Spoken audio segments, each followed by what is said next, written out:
ओम नमः शिवाय। दोस्तों, शिव शक्ति धाम यूट्यूब चैनल में आपका स्वागत है। आज की विषय में हम बात करेंगे कि किसी भी देवी या देवता का दूत कैसे प्राप्त करें, उनका गण कैसे प्राप्त करें।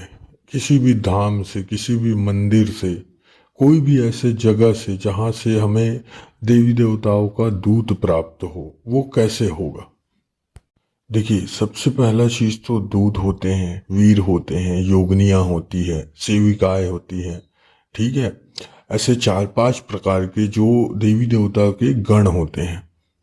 अब देखिए, ये प्राप्त कैसे होंगे आपको, दूत, वीर, है ना, सेविकाएं, योगनियां, है ना। और जो भगवान के जो सबसे करीबी, जैसे कि भगवान शिव के गण हैं, 4 गण हैं, है ना, जैसे नंदी भी उसमें है। तो ये सारी चीज़ें प्राप्त कैसे होती है हमको, कोई धाम से, कोई दरबार से, कोई मंदिर से, या कोई सिद्ध पीठ मंदिर है वहाँ से, ये सारी चीज़ें हमको मिलती कैसे। देखिए, मैं आपको आज जो तरीका बता रहा हूँ उससे 100% आपको दूध प्राप्त होंगे ही होंगे।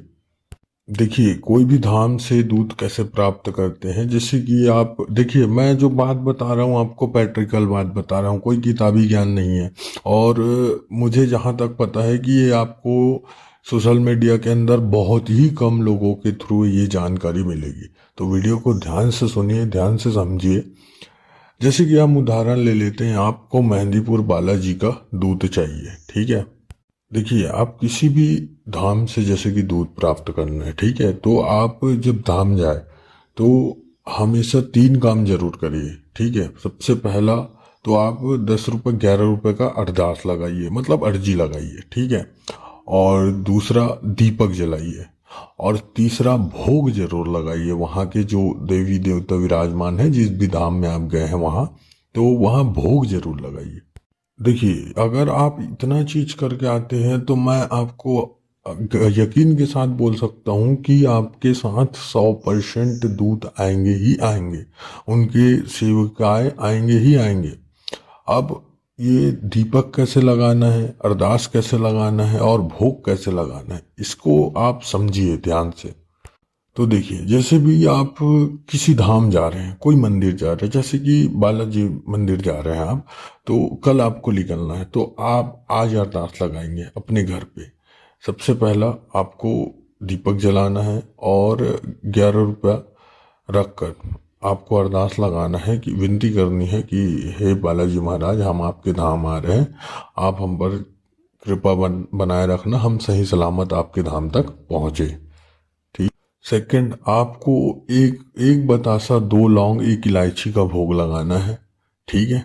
अगर आपकी इच्छा है, आप अगर सामर्थ्य में है, ठीक है, तो आप लड्डू का, पेड़े का भोग लगा सकते हैं। देखिए, भोग किस में देना है आपको, आपको देना है भोग अग्यारी पे। ठीक है। जो कंडा होता है, गोबर का उपला कंडा, उससे आपको आग बनाकर उसमें आपको भोग लगाना है। ठीक है। अब ये आप तीनों काम कर लिए। और एक चीज ध्यान रखना, जिस भी धाम जा रहे हो आप, अब वहाँ के मेन देवता जैसे कि बालाजी महाराज है, सालासर दरबार हो गया, मेहंदीपुर बालाजी हो गया, तो वहाँ बालाजी महाराज है। ठीक है। लेकिन उनके साथ और भी हैं, तो उनके नाम से भी आपको भोग लगाना है। जैसे कि आप कोई दूसरा धाम गए तो वहाँ और जो है उनके साथ, उनके नाम का भी भोग लगाना है। ठीक है। जैसे कि आप मंदिर गए तो आपको वो जो 11 रुपया आप अरदास लगाए, जो अर्जी लगाए है, वो पैसा लेके जाना है। और जिस भी धाम जा रहे हैं तो वहाँ जो मंदिर का गर्भगृह होता है, वहाँ पास दान पात्र होता है, वहाँ आप वो 11 रुपया डाल दीजिए। ठीक है। उसके बाद आपको करना है, फिर से 11 रुपये लेकर आपको फिर पहला अर्जी फिर लगाना है वहाँ। लेकिन कैसे लगाना है, आपको अपने ऊपर से 7 बार उसको वार के लगाना है। ठीक है। वार के 11 रुपये का आपको फिर से अर्जी लगाना है। और उसको आपको घुमाना कैसे है, सर से, वो भी उल्टा घुमाना है। ठीक है। एंटी क्लोज बाई 7 बार घुमाना है। और दूध के लिए ही अरदास लगाना है आपको वहाँ। अगर दूध चाहिए, आपको दूध का प्राप्ति चाहिए, तो आपको दूध के लिए ही अरदास लगाना है। मेहंदीपुर बालाजी है, यहाँ जहाँ भी जा रहे हैं आप, है ना। लगाने के बाद आपको वहीं उस पैसे को दान पात्र में डाल देना है।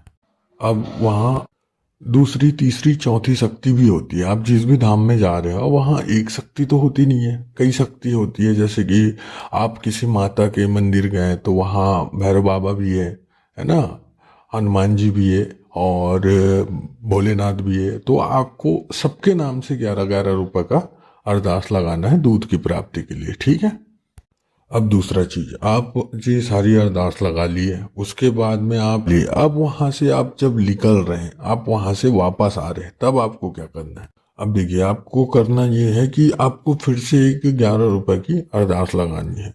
वहीं से आपको बाहर खड़े होकर अरदास लगाना है कि हे बालाजी महाराज, या आप जो भी धाम गए हैं तो वहाँ आपको बोलना है कि हे बालाजी महाराज, मैं आप वापस जा रहा हूँ, ये मेरी वापस जाने की अर्जी है ना। और मेरे घर में आपके पास से जो भी जाए वो अच्छा ही दूध जाए, लोगों का भलाई हो, मेरा घर परिवार का भलाई हो, अच्छा रहे और हम सही सलामत तक पहुँचे। उस पैसे को आपको जेब में डाल के घर लेके आना है, ठीक है। अब आप घर पहुंच गए तो आपको सबसे पहला काम क्या करना है, हाथ मुंह धोकर, या नहा सकते हैं तो नहा कर, आपको सबसे पहले घर में आकर दीपक लगाना है। जिस भी देवी देवता के धाम आप गए थे वहां का दीपक लगाना है। जैसे आप बालाजी गए थे तो बालाजी के नाम से दीपक लगाना है, ठीक है। और वो 11 रुपए जो आप अर्जी के लिए निकाल के रखे थे, अरदास लगाने के लिए लगाए थे, तो उसको रखना है आपको दीपक के पास। दूसरा काम करना है, आपको भोग लगाना है, एक बतासा, 2 लौंग, 1 इलायची का, ठीक है। अब दूसरा चीज, आप जैसे ही सबके लिए भोग लगा दिए, उसके बाद का आपको कम से कम 41 दिन तक ये नियम करना है। आपको 41 दिन तक जमीन में सैया सोना है ना। थोड़ा सा ब्रह्मचारी का पालन करना है। प्याज लहसुन आप बंद कर सकते हैं तो वो भी ठीक है। और सबसे बड़ा चीज कि आपको 41 दिन तक कंटिन्यू जिस जिस देवी देवता का आपने वहां भोग प्रसाद देकर आया था उनको भोग प्रसाद यहाँ कंटिन्यू देना है। इससे आपको निश्चित 100% आपको दूध प्राप्त होगी और वो दूध आपके लिए भलाई करेंगे और आपको सारी चीजें बताएंगे और अनुभव आप स्वयं करेंगे। मुझे आशा है जानकारी आपको पसंद आई होगी। चैनल पर नए हैं तो चैनल को लाइक कीजिए, शेयर कीजिए, सब्सक्राइब कीजिए। मिलते हैं एक नई जानकारी के साथ नई वीडियो में। तब तक के लिए आप सभी को ओम नमः शिवाय, ओम नमः शिवाय, ओम नमः शिवाय।